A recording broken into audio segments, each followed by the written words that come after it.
ओम नमो भगवते वासुदेवाय। जय श्री राधे कृष्णा दोस्तों, आप सभी का स्वागत है मेरे चैनल डिवाइन दृष्टिकोण पर। जैसा कि आप सभी जानते हैं, पिछली 2 वीडियो में हमने श्रीमद् भागवत महापुराण के प्रथम स्कंद के 7 अध्यायों का सार समझा था। तो आज हम 8वें और 9वें अध्याय का सार समझेंगे। 8वें अध्याय में परीक्षित के गर्भ में रक्षा, कुंती के द्वारा भगवान श्री कृष्ण की स्तुति और युधिष्ठिर का शोक, इन विषयों पर चर्चा की गई है। आइए शुरू करते हैं 8वां अध्याय। सूत जी कहते हैं कि पांडव श्री कृष्ण के साथ अपने मरे हुए बंधुओं और स्वजनों का तर्पण करने के लिए गंगा तट पर जाते हैं। वहां वे अपने बंधुओं को जलदान देते हैं तथा उनके गुणों को स्मरण करके विलाप करते हैं तथा पुनः गंगा जल में स्नान करते हैं। युधिष्ठिर अपने भाइयों के साथ तथा धृतराष्ट्र, कुंती, गांधारी, द्रौपदी आदि सभी अपने स्वजनों की मृत्यु पर बहुत विलाप करते हैं, शोक करने लगते हैं। तब श्री कृष्ण ने धौम्यादि मुनियों के साथ समझाते हैं और सांत्वना देते हैं कि सभी प्राणी काल के अधीन हैं तथा मृत्यु से कोई किसी को नहीं बचा सकता। इस प्रकार श्री कृष्ण ने राजा युधिष्ठिर को उनका राज्य, जो कि धूर्तों ने छल से छीन लिया था, वह वापस दिलाया और द्रौपदी के केशों को स्पर्श करने मात्र से जिन दुष्टों की आयु क्षीण हो गई थी, उन दुष्ट राजाओं का वध कराया। अब वे पांडवों से विदा लेते हैं तथा सात्यकी और उद्धव के साथ अपने रथ पर सवार होते हैं। जैसे ही वे रथ पर सवार होते हैं तो सामने से उत्तरा भय से विह्वल होकर उनकी ओर दौड़ी चली आती है। उत्तरा कहती है कि हे देवादिदेव, हे जगदीश, मेरी रक्षा करें। हे मेरे प्रभु, मेरी रक्षा करें।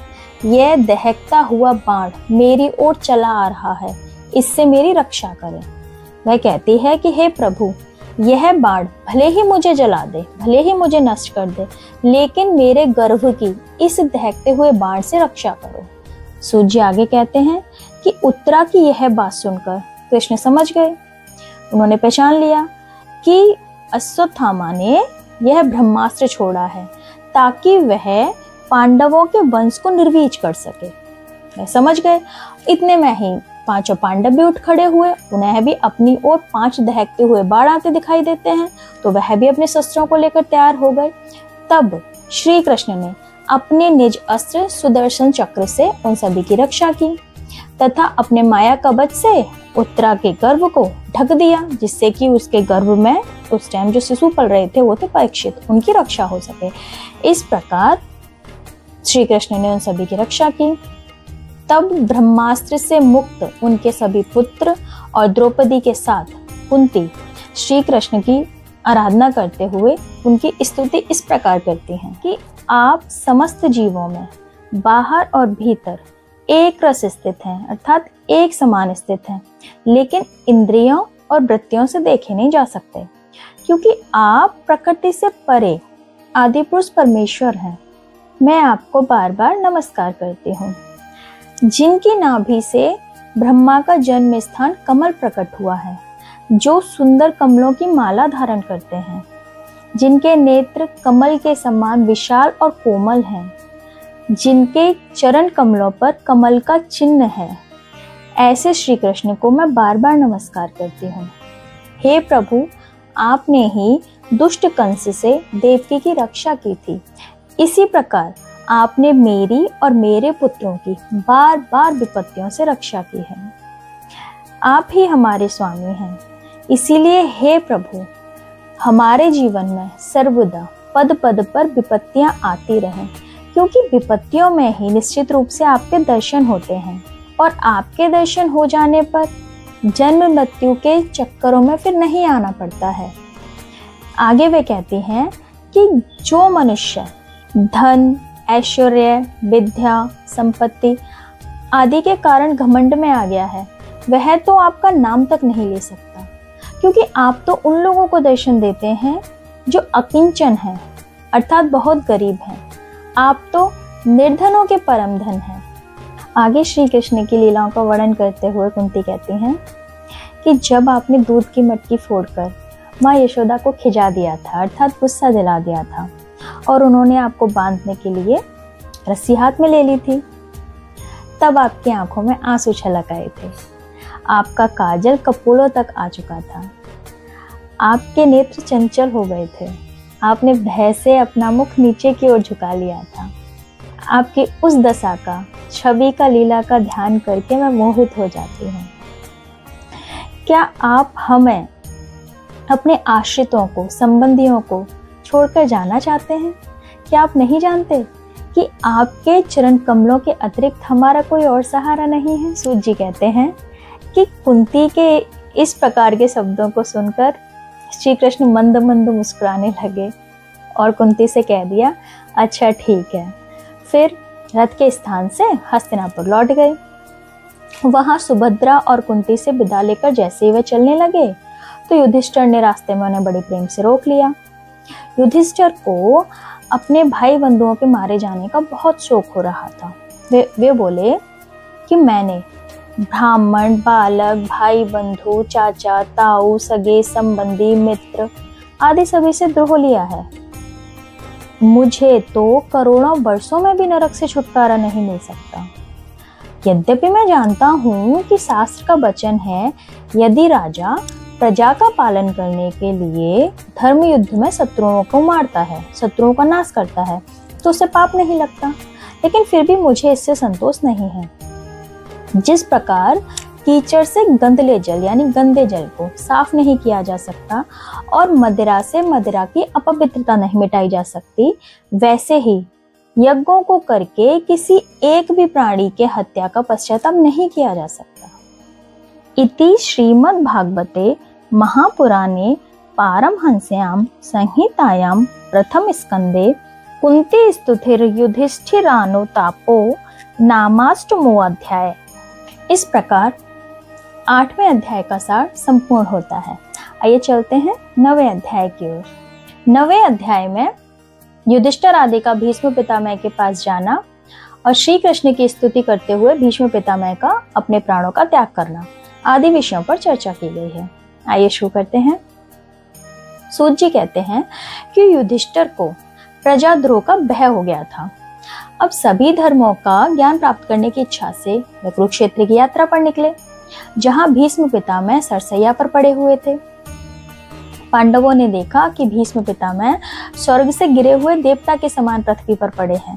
उन्होंने पितामह को प्रणाम किया। पितामह को इच्छा मृत्यु का वरदान था तथा इन्हें धर्मों का, चारों पुरुषार्थों आदि का बहुत ज्ञान था। अब सभी पांडव भीष्म पितामह के पास बड़े विनय और प्रेम से बैठ जाते हैं। उन्हें देखकर भीष्म पितामह की आंखों में प्रेम के आंसू आ जाते हैं। वे कहते हैं कि हे धर्मपुत्रों, तुमने बार बार बहुत से कष्ट झेले हैं। भला जहाँ साक्षात धर्मराज युधिष्ठिर हो, गदाधारी भीमसेन हो, धनुर्धारी अर्जुन हो, जहाँ स्वयं कृष्ण भगवान हो, गांडीव धनुष हो, वहां भी बार बार विपत्ति आने की संभावना है। आगे वे कहते हैं कि हे युधिष्ठिर, संसार की ये सभी घटनाएं तो ईश्वर के अधीन हैं और ये श्री कृष्ण तो साक्षात भगवान हैं। इस प्रकार भीष्म पितामह धर्म आदि का प्रवचन कर ही रहे थे कि उत्तरायण का समय आ गया। अब तो भीष्म पितामह ने अपनी वाणी का संयम करके अपना मन सभी ओर से हटाकर वहां उपस्थित श्री कृष्ण में लगा दिया। उस समय श्री कृष्ण के सुंदर चतुर्भुज विग्रह पर पीतांबर फहरा रहा था। अब तो शरीर छोड़ने का समय आ जाने पर भीष्म पितामह ने इंद्रियों के समस्त वृत्ति विलासों को रोक दिया और बड़े प्रेम से श्री कृष्ण की स्तुति करने लगे। भीष्म पितामह कहते हैं कि अब मृत्यु का समय आ जाने पर मैं अपनी यह बुद्धि श्री कृष्ण के चरणों में समर्पित करता हूँ। मुझे युद्ध के समय की श्री कृष्ण की वह विलक्षण छवि याद आती है, जब उनके मुख पर लटके हुए उनके घुंघराले बाल मिट्टी से मटमैले हो गए थे और पसीने की छोटी छोटी बूंदें शोभामान हो रही थी। ऐसे परम पुरुष श्री कृष्ण में मेरी प्रीति हमेशा बनी रहे। भीष्म पितामह बताते हैं कि मैंने प्रतिज्ञा ली थी कि मैं श्री कृष्ण को शस्त्र ग्रहण कराकर ही छोड़ूंगा।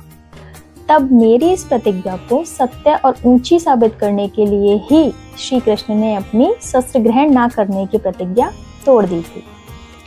वह रथ से नीचे कूद पड़े थे, जैसे सिंह हाथी को मारने के लिए उस पर झपट पड़ता है, वैसे ही श्री कृष्ण रथ का पहिया लेकर मुझ पर झपट पड़े थे। वह मेरी ओर इतनी बेग से दौड़े कि उनके कंधे से दुपट्टा नीचे गिर गया और पृथ्वी कांपने लगी। मुझ दुष्ट ने तीखे बाण मार मार कर श्री कृष्ण का कवच तोड़ दिया था, जिससे उनका शरीर लहूलुहान हो रहा था। अर्जुन के बार बार रोकने पर भी श्री कृष्ण बलपूर्वक मेरी ओर मुझे मारने के लिए दौड़े आ रहे थे। भीष्म पितामह कहते हैं कि अर्जुन के रथ की रक्षा में सावधान श्री कृष्ण के बाएं हाथ में घोड़ों की रास और दाएं हाथ में चाबुक दोनों इस प्रकार शोभामान हो रहे थे कि उनकी अपूर्व छवि बन गई थी। महाभारत के युद्ध में मरने वाले वीर उनकी इस छवि को देखते हुए मर रहे थे, इस कारण वह मोक्ष को प्राप्त कर रहे थे। ऐसे परम पुरुष परमेश्वर श्री कृष्ण भगवान में मुझ मरणासन्न की प्रीति बनी रहे। सूत जी कहते हैं कि भीष्म पितामह ने मन, वाणी और दृष्टि की वृत्तियों से अपने आप को श्री कृष्ण में लीन कर दिया। उनके प्राण वहीं विलीन हो गए और वे शांत हो गए। उन्हें अनंत ब्रह्म में लीन हुआ जान वहां खड़े सभी लोग ऐसे शांत हो गए जैसे दिन के बीत जाने पर पक्षियों की कलरव शांत हो जाती है, अर्थात पक्षियों की आवाज शांत हो जाती है। अब मनुष्य और देवता नगाड़े बजाने लगे, आकाश से फूलों की बारिश होने लगी। साधु स्वभाव के राजाओं ने उनकी प्रशंसा की। इसके बाद शौनक जी युधिष्ठिर ने भीष्म पितामह की अंत्येष्टि क्रियाएं की और कुछ समय के लिए वह शोकमग्न हो गए। वहां पर मुनियों ने श्री कृष्ण के अनेक नामों को, अनेक रहस्यमय नामों को गा कर उनकी स्तुति का गान किया तथा उसके बाद वह श्री कृष्ण को अपने हृदय में बसाकर अपने अपने आश्रम को चले गए। इति श्रीमद्भागवते महापुराणे पारमहंस्यां संहितायां प्रथम स्कंदे युधिष्ठिर राज्य प्रलंभो नाम नवमो अध्याय। इस प्रकार 9वें अध्याय का सार समाप्त होता है। उम्मीद है आपको आज का वीडियो पसंद आया होगा। अगर आपको हमारा वीडियो पसंद आया है तो हमारे वीडियो को लाइक करें तथा शेयर करें। आगे की जानकारी के लिए बने रहें हमारे चैनल डिवाइन दृष्टिकोण पर। इस वीडियो से रिलेटेड अगर आपका कोई प्रश्न है या आप हमें कोई सजेशन देना चाहते हैं तो हमें कमेंट कीजिएगा। धन्यवाद। जय श्री राधे कृष्ण।